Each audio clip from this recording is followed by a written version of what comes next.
Welcome back for part 2 of the crazy shirt reaction. If you haven't seen video 1, go watch that now. We're going to start out with this frame right here. Check out this vector.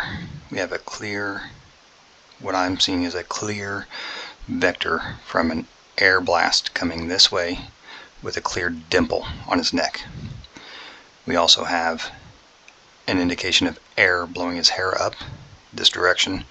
We have an indication of air coming from this point to puff out on this pressure point in the back of his shirt.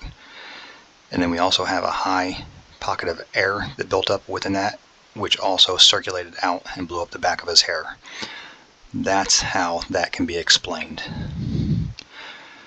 I want to go back and forth a couple times for you so you can see this.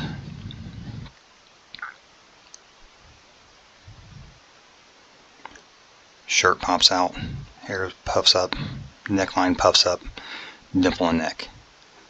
Very grainy footage, but you can still see that clear vector and all of the air coming from this one central location. I also want to point out, keep an eye on his neck. What it does not do is expand. If his neck was hit by a bullet, you would see within 0.00018 of a second at 30 frames per second a massive expansion. And I'm going to show you.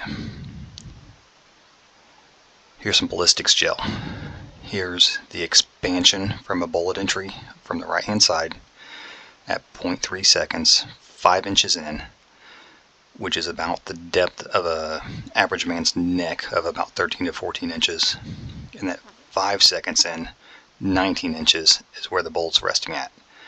So anything past this mark, or an indication of stopping a bullet in the neck, the back of the neck, all of this expanded energy would have happened all at once at this one spot. So take this whole bubble, shrink it up, and put it here. It would have been massive.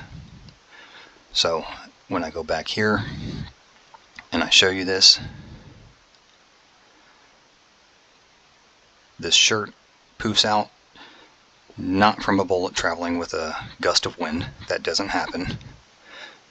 It's also not going to be a pneumatic gun, because as the air leaves a pneumatic gun, within 1 or 2 feet at most, that concentrated wind dissipates the air. You would have to have it very, very close to the skin. So very, very close to the skin is this mic. This mic could also be a pneumatic solenoid, and I'm proposing that that pneumatic solenoid was set off, it popped, the hose came free, the hose is flying through the air.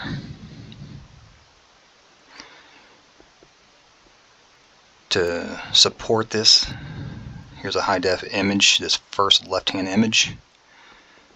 You can see the mic or solenoid valve. Could be explained maybe other ways. Somebody else jump in here. But we have multiple hoses in this one area. Very, very interesting.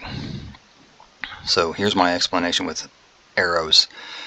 Central point of distribution. Air blows up, pushes the hair out, air forms a dimple on the skin, air goes backwards into this concentrated portion of the shirt poofing out, rolls around this high pressure and puffs up the back of his hair. Very straightforward. One last piece of to support this is this video that was claiming to be a bullet from under a table going up into his neck. We will show you where that happens at right now. So here's that fragment of something.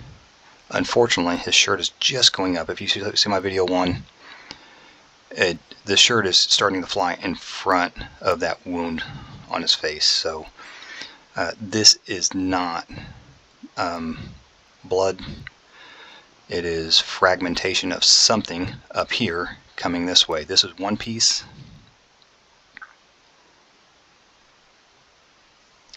and another piece, and another piece fallen, and I believe that's it.